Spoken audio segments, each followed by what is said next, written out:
ఈరోజు హైకోర్టు కేటీఆర్ గారి పిటిషన్ కొట్టేసిన తర్వాత కేటీఆర్ గారు వాదనలో పసలేదని తేలిన తర్వాత కేటీఆర్ ఈ కేసులో జైలుకు పోవటం ఖాయమైనటువంటిది అర్థమైపోయి బీఆర్ఎస్ నాయకులు గగ్గోలు పెడుతూ గౌరవ ముఖ్యమంత్రి రేవంత్ రెడ్డి పైన మా ప్రభుత్వం పైన అడ్డగోలుగా మాట్లాడుతున్నటువంటి విషయాన్ని ప్రజలు ఆలోచించాలి, అర్థం చేసుకోవాలని చెప్పేసి విజ్ఞప్తి చేస్తాము. 55 కోట్ల రూపాయలని విదేశీ సంస్థలకు బదిలీ చేసి, విదేశీ కంపెనీలకు బదిలీ చేసేసి, ఇది చట్టరీత్యా నేరమైనప్పటికీ, చట్టరీత్యా ఇది తప్పైనప్పటికీ ఈ తప్పును బుకాయించడానికి, ఈ తప్పును చర్చలోకి రాకుండా ఉండటానికి గౌరవ ముఖ్యమంత్రి రేవంత్ రెడ్డి గారు డైవర్షన్ పాలిటిక్స్ చేస్తుండు. 6 గ్యారెంటీలు అమలు చేయక ఈ అరెస్టులు అనేటువంటి కార్యక్రమం చేస్తుండని చెప్పేసి బీఆర్ఎస్ నాయకులు మాట్లాడతాం. ఇలా మేము సూటిగా అడుగుతున్నాం బీఆర్ఎస్ నాయకులు, 55 కోట్ల రూపాయలు క్యాబినెట్ తీర్మానం లేకుండా, ఎలాంటి జీవో లేకుండా నోటి మాటగా చెప్పినావు నేను బదిలీ చేసిందని చెప్పేసి అప్పుడు ఉన్నటువంటి ఐఏఎస్ అధికారి చాలా స్పష్టంగా చెప్తారు. అంటే నోటి మాటగానే ప్రభుత్వ సొమ్ము, ప్రజల సొమ్ము, ప్రజాధనాన్ని 55 కోట్ల రూపాయలని ఏ విధంగా బదిలీ చేస్తారో మీరు సమాధానం చెప్తున్నారు. కనీస నామ్స్ను, కనీస నియమాలని తుంగలో దొక్కి ఈరోజు మీరు ఈ విధంగా మాట్లాడుతూ హైదరాబాదు బ్రాండ్ ఇమేజ్ పెంచడానికే, అంటే 55 కోట్ల రూపాయలు విదేశీ కంపెనీలకు దారదత్తం చేస్తే హైదరాబాద్ బ్రాండ్ ఇమేజ్ పెరుగుద్దా? హైదరాబాద్ బ్రాండ్ ఇమేజ్ అంటే ఏంటి? హైదరాబాద్ బ్రాండ్ పెంచడం అంటే ఏంటి? అంటే హైదరాబాదు ఈ 10 సంవత్సరాలలోనే పెరిగింది, ఈ 10 సంవత్సరాలనే హైదరాబాదు నిర్మాణం అయింది, హైదరాబాదు నిర్మించింది మీరే అనేటువంటి పద్ధతిలో చెప్పుకుంటున్నట్టు ఉంది తప్ప మీరు చెప్తున్నటువంటి దాంట్లో సత్యం లేదు, వాస్తవం లేదనేటువంటి విషయాన్ని ఈ సందర్భంగా నేను గుర్తు చేస్తాను. కేటీఆర్ కానీ హరీష్ రావు గారు కానీ పదే ఒక విషయాన్ని రెట్టించి గట్టిగా చెప్పడంతో వాళ్ళ నేరాలు, వాళ్ళు చేసినటువంటి తప్పులు దాన్ని ప్రజలు నమ్మరనుకుంటే పొరపాటు.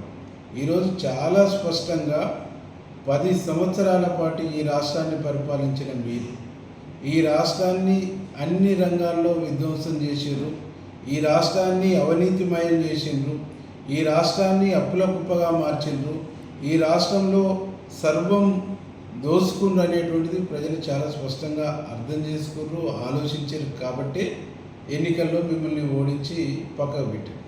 మీరు 10 సంవత్సరాల్లో చేసినటువంటి అవినీతి, మీరు 10 సంవత్సరాల్లో చేసినటువంటి తప్పులు ఒక్కొక్కటిగా వెలుగు చూస్తుంటే, ఒక్కొక్కటిగా బయటకు వస్తూ ఉంటే, దీని నుంచి ఎస్కేప్ కావటానికి, దీని నుంచి తప్పుకోవటానికి, దీని నుంచి ప్రజల దృష్టిని మళ్లించడానికి అనేక అబద్ధాలు, అనేక అసత్యాలు, అనేక దుర్మార్గమైనటువంటి మాటలు మాట్లాడుతారు తప్ప దేంట్లో సత్యం లేదు. ఈరోజు మేము రైతు భరోసా ఇస్తున్నాం. రైతు భరోసా కారుకు 6,000 రూపాయల చొప్పున సంవత్సరానికి 12,000 రూపాయలు వ్యవసాయం చేసుకున్నా, సాగు చేసుకున్నా ఇంచు ప్రతి భూమికి ఇస్తామని చెప్పేసి మా ముఖ్యమంత్రి గారు చాలా స్పష్టంగా ప్రకటించారు. రైతులంతా ఆనందంగా ఉన్నారు, రైతులంతా సంతోషంగా ఉన్నారు, రైతులంతా చాలా హ్యాపీగా ఉన్నారు. మీకే బాధ, మీకే అసలు జీర్ణం కావట్లేదు. ఎందుకంటే ఈరోజు మీరు అక్రమంగా కూడబెట్టినటువంటి భూములు, గుట్టలకు కానీ, చాలా బీడు భూములకు కానీ, రోడ్లకు కానీ, వెంచర్లకు కానీ, ఇలా మీరు పోగేసుకున్నటువంటి భూములకు డబ్బులు రావట్లేదు అనేటువంటి ఒక బాధ తప్ప ఇంకోట్లేదు. సాగు చేసుకున్నటువంటి ఏ రైతైనా, ఏ సామాన్యుడైనా, ఆలోచన ఉండేటువంటి ఏ మనిషి అయినా సాగు చేసేటువంటి భూమికి మాత్రమే రైతు బంధు కోరతారు తప్ప సాగు కాని భూములకు ఏ ఒక్కరు కూడా రైతు బంధు కోరరు మీరు తప్ప. అది ఆ గుణం మీకుంది తప్ప ఏ రైతు కూడా లేదు. ఏ రైతు కూడా చాలా గొప్పగా ఆస్వాదిస్తారు. తన కష్టపడి చెమటోడ్చి దున్ని సాగు చేసుకున్న సేద్యం చేసుకున్న భూమికి వస్తుందంటే ఆనందపడతాం. సాగు చేసుకున్న భూమికి రావట్లేదంటే మాత్రమే రైతుకు బాధ ఉంటుంది. కానీ ఇలా బాధ రైతులకు లేదు. బాధ వ్యవసాయం చేసుకున్నటువంటి 100 ఎకరాలు కూడబెట్టినటువంటి వాళ్ళకు ఉన్నది తప్ప రైతులకు లేదు అనేటువంటి ఒక విషయాన్ని ఈ సందర్భంగా మేము గుర్తు చేస్తాం. ఈరోజు ఈ రేసింగ్ కేసు సంబంధించి ఈ రేసింగ్ కేసులో మీకు భయం లేని లొటపీస్ కేసు, తొబ్రాష్ కేసు, ఇది ఒక తుఫేల్ కేసు అని చెప్పేసి మాట్లాడు. తుఫేల్ కేసే లొటపీస్ కేసే. మరి ఎందుకు ఇంత గగ్గోలు పెడుతున్నారు? తుఫేల్ కేసు లొటపీస్ కేసు అనుకున్నప్పుడు ఫేస్ చేయొచ్చు కదా.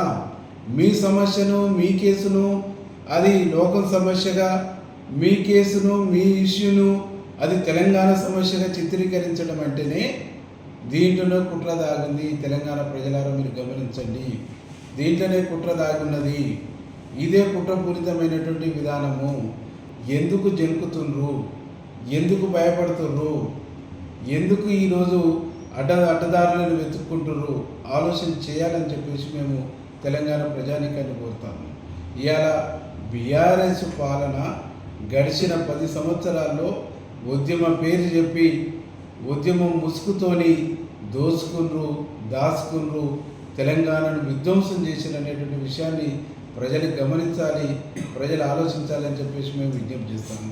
ఈరోజు కేటీఆర్ గారికి మేము ఒకటే సూటి ప్రశ్న ఇస్తున్నాం. నువ్వు ఏ నేరం చేయకుంటే, ఏ తప్పు చేయకుంటే దర్యాప్తు సంస్థల కాడికి పోయి నీ వాదన వినిపించు. నువ్వు నిర్దేశంగా బయటికి రా.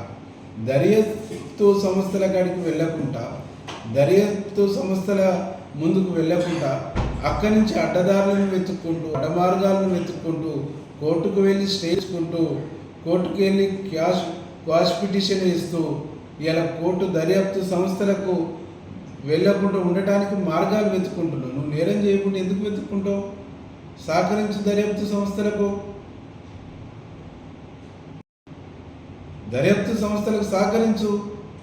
దర్యాప్తు సంస్థల నుంచి నువ్వు పారిపోయేటువంటి మార్గాన్ని, ఎస్కేప్ అయ్యేటువంటి మార్గాన్ని, తప్పుకునేటువంటి మార్గాన్ని, తప్పుడు మార్గాన్ని వెతుక్కోవటం అంటే ఈరోజు నువ్వు తప్పు చేసినావు అనేటువంటిది ప్రూవ్ అవుతుంది. నువ్వు తప్పు చేసినావు అనేటువంటిది అర్థమవుతుంది.